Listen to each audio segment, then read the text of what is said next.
So yeah, and he's back to starting Falco this time around. He's repping red and the 666 tag, I'm sure in honor of his homie Majora 666, who is unable to be here today. He's another SO player, great Falco player, huge homie. Much love for him if he's ever seen this video. I wanted to know there's a lot of love.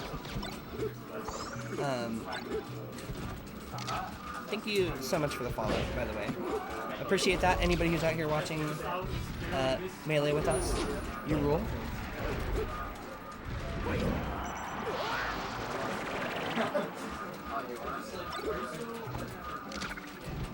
Sorry, I'm just coming back to the stream, so I don't always have the chat open, so my apologies. Cool.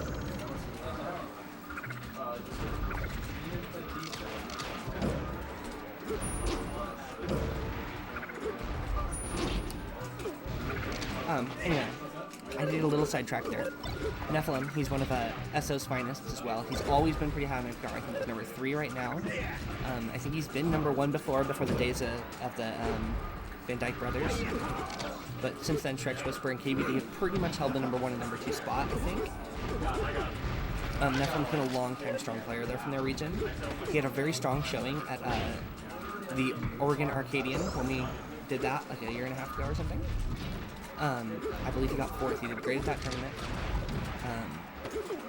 And since then, he's kind of kept the same spot though, where he's constantly just outside the gate of being in the Oregon PR, getting pretty decent wins here and there, picking up good stuff.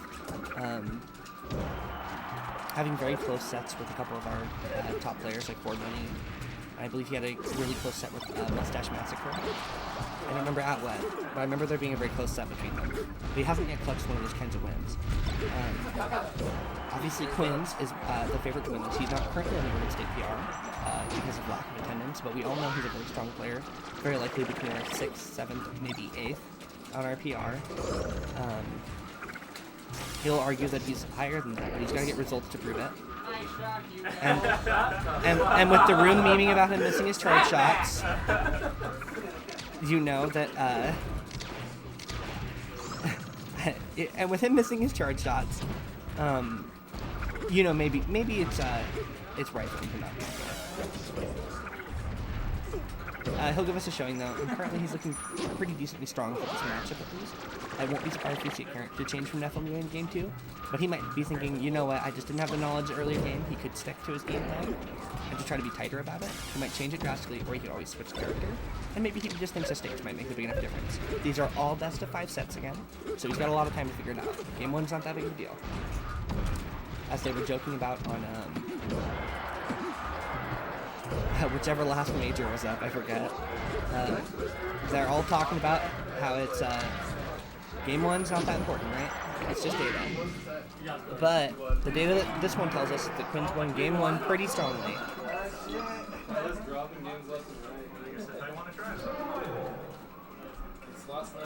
So let's see what Nephilim does here. I'm just gonna go ahead and put Sloth on. Good luck and losers, Tyler.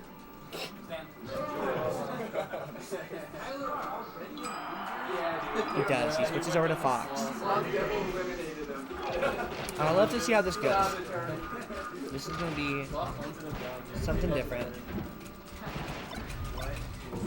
And especially on FD, that's going to make a big change in the matchup for this. So we're going to be seeing a lot of stuff different from what we just saw, seeing classic Falco versus Samus on Battlefield. Now we're going to have a different animal. This is Fox on FD. Samus going to lose out on a lot of missile opportunities that are otherwise really strong from platforms, and we're going to see a lot of Fox punch games simplifying to stuff like that, catching her landings. It's a little bit like Jigglypuff, in the way that you're just looking a lot as Fox for landings on the stage, because you can't be that tricky about it. And Fox can punish those landings so strongly with grabs, up smashes, in some occasions dash attacks as well. Shout out to Adpex Twindong, Corvallis player. He would like David DeCoste to eat shit, and I will let him know. I'll go tell him.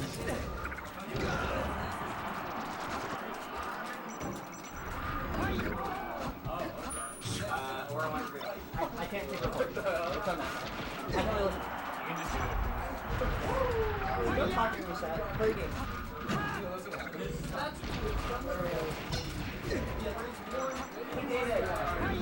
David! Takumi has something to tell you. He just wants to eat shit. I told him I'd tell you. It's not me. Alright. He's real. Okay, here. Yeah, he's happy. I told him. That's what he wants.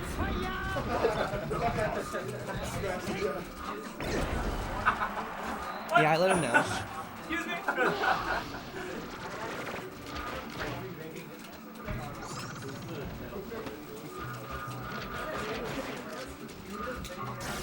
Ooh, some really patient lasers, and he looks for a spot dodge opening, knowing Qwins might try to take a ranged approach for a long grab opening. I'm sure Nephilim's thinking, I want to close up this stock right now before another situation happened over on the ledge earlier, so it's about to. That's about to be not a fox stock. Something went a little bit wrong there.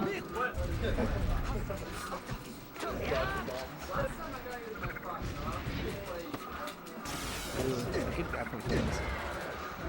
Qwins uses his grabs really efficiently on FD here. We're seeing a lot of good usages of it. Even though Nephilim's trying to play around it, it's still really tight.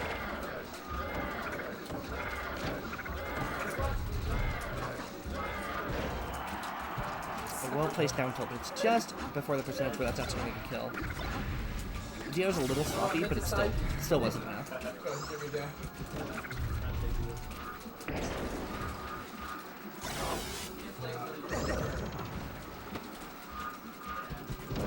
I know there's such a small chance that you can hear this on the stream, but there is Weezer playing in the room right now, and I'm really amped about it.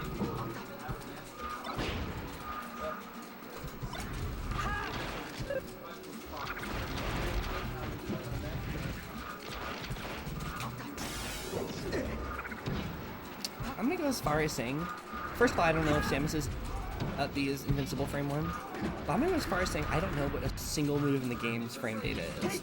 I don't know what frame anything comes out in. I think I know Rest and Shine. That might be it. And I'm not even like, if you ask me, I'm not really certain. I just think I know. There's another great grab. He's straight into the back here. That was a lot closer from him. I know it's not bad. I'll tell you in like 10 minutes. You have to DI it. Well, I can pivot back here. Yeah. Okay, so it's That's behind or in. They're asking questions about the DI in this.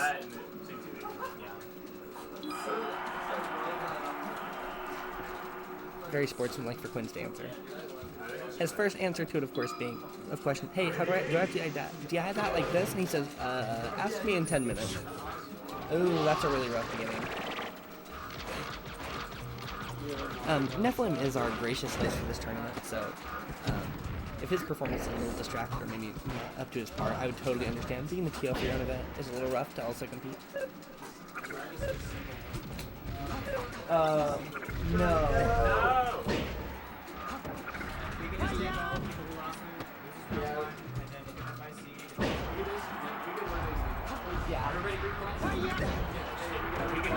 Yeah, you guys play great. So, I was about to say, everybody finish the set you're playing if you're in one, and then don't start anything yet. How do we have to out until this point?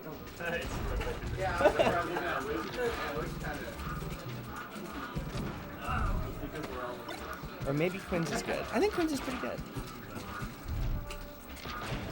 There's probably going to be a short delay between this set and the next. We're going to be doing some bracket readjustments. There's just a flub made on the challenge.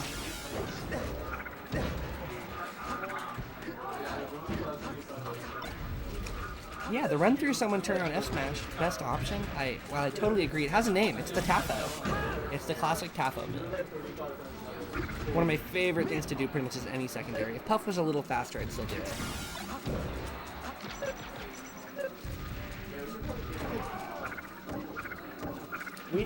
Let's make sure the brackets fix before we get anything else done. Yeah, if you want to do it, you can take a snapshot. I gotta write down all that. Actually, Yeah, you could literally just like grab all the names from the list still. It might even be okay if when you can go to tournament settings and just change it to double 11. You might be allowed to. You'll still have to re-put in all the scores though.